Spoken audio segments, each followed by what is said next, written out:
Hi, everyone. Welcome again to another podcast from Teacher Joseph.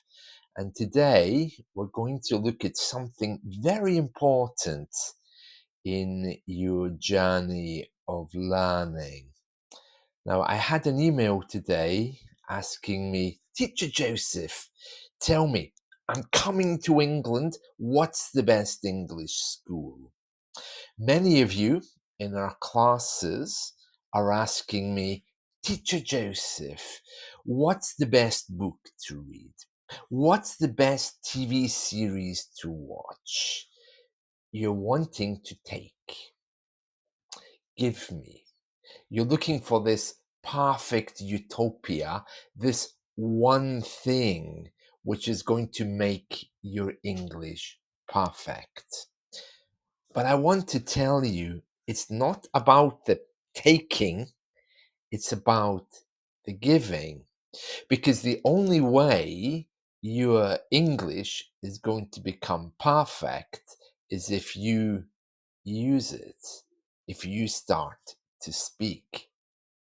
Now, we're living in a very comfortable world in Western countries because there's enough cash to go around and there's always someone there to take your cash. Oh, you pay me, I give you. And that is the way we see learning. Oh, I'll just give Teacher Joseph money, he will give me English. But yet, there's another healthier and better way to see this, and that is if you give your English to somebody else, it's great practice. When you're talking with an exchange partner or a teacher, they can hear what you have to say, and they can also hear who you are. We all have our own special gifts, things that we need to give to other people. Perhaps you're a good listener. Perhaps you're someone with a beautiful voice to sing. Perhaps you want to teach how to cook in another language to show other people your beautiful food. Or perhaps you have some business customers that need to hear you in English. But this is the point. You need to start giving. It's scary, and it's much easier to say, okay, Teacher Joseph, you give me English, I give you money. Okay, Teacher Joseph, you tell me about a book.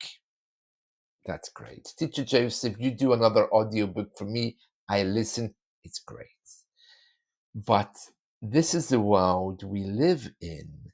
We take everything we can find. We pay for things so we can take. But what do we give? Now, when it comes to practicing English, you must give. You have to be able to begin to speak, be able to begin to write, read, and listen. The problem, though, is many of you are afraid because you think, who will want to hear my bad English?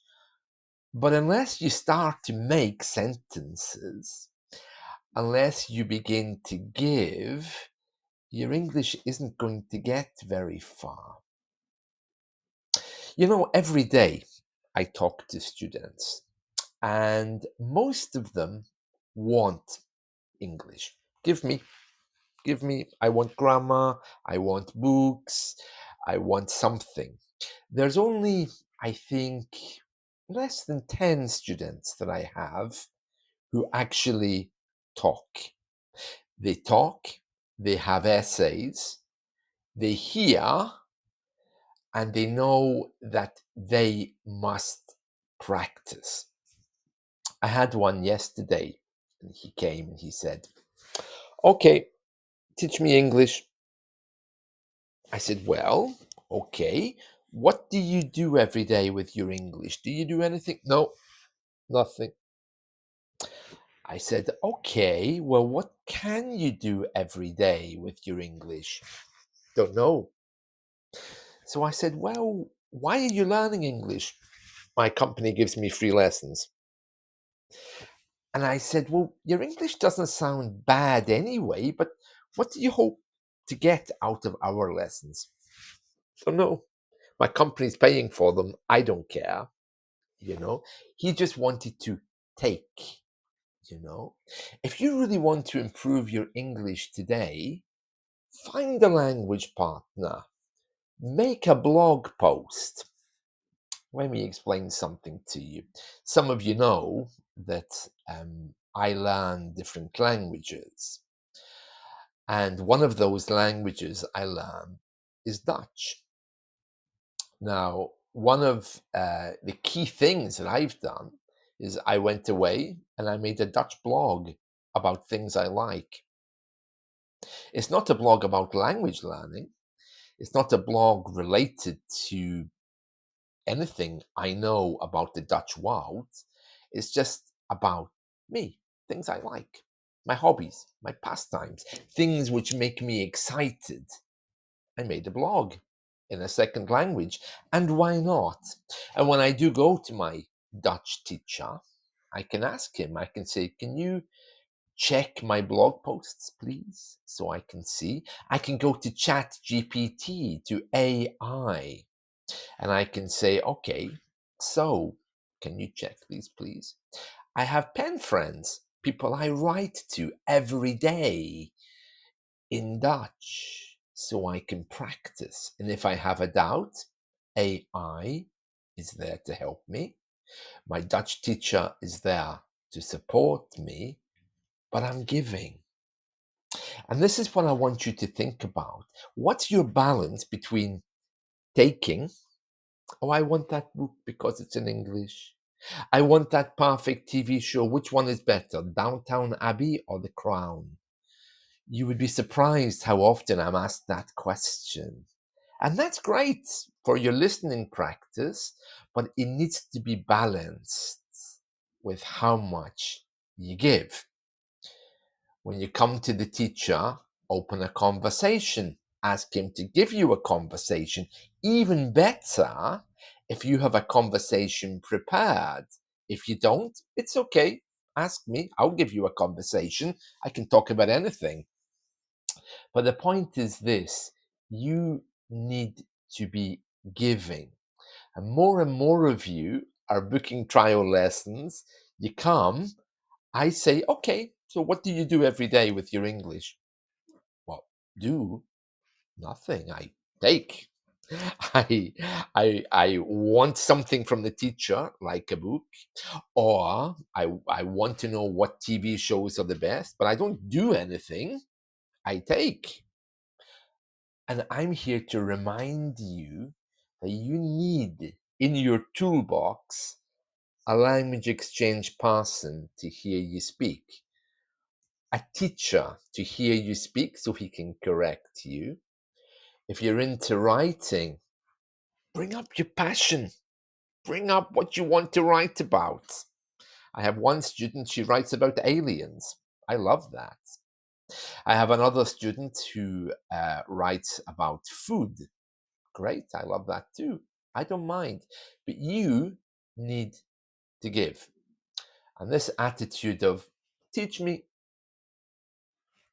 give me, isn't going to help your expression of English. It'll help your academic knowledge of English in the same way as everything else. But the best chefs in the world are the ones who experiment. The best musicians in the world are the ones who invent different types of music. Can you imagine if Mozart said, let me just see, there must be some composer I can copy? One of them was even deaf, he couldn't copy anyone. So you see, you have to invent your own world if you want to live in it. So instead of coming and saying, give me English, bring me your English. so I can see it. I can give you feedback on it. I can tell you about it. And if that's only 2 words, I am perfect. I'll tell you how to expand it. So you need to begin by facing your fears. None of us want to appear silly. And we're all afraid, it seems, to speak in a second language. But unless you begin, you're never going to move forward. So that's my challenge for you this week. Instead of coming to me and saying, teach me, come to me and say, here's my English. Beautiful, isn't it? And I'll tell you exactly what I think of it. I'm sure it probably is beautiful, especially if it's something that comes from your heart instead of something that comes from a book. We're living in a world where information is thrown at us at every moment. But the secret is, like a game of tennis, take the ball, hit it back with your expression, which I'm sure will bring a lot of peace and love to the world. That's it from me. I hope you've enjoyed this. Oh, I was in the Netherlands last week, so please have a look at my YouTube videos. I didn't put them on Spotify or my other platforms, so you can go and have a little look at those. And I'll see you all again soon. Remember, just like tennis, take the ball and throw it.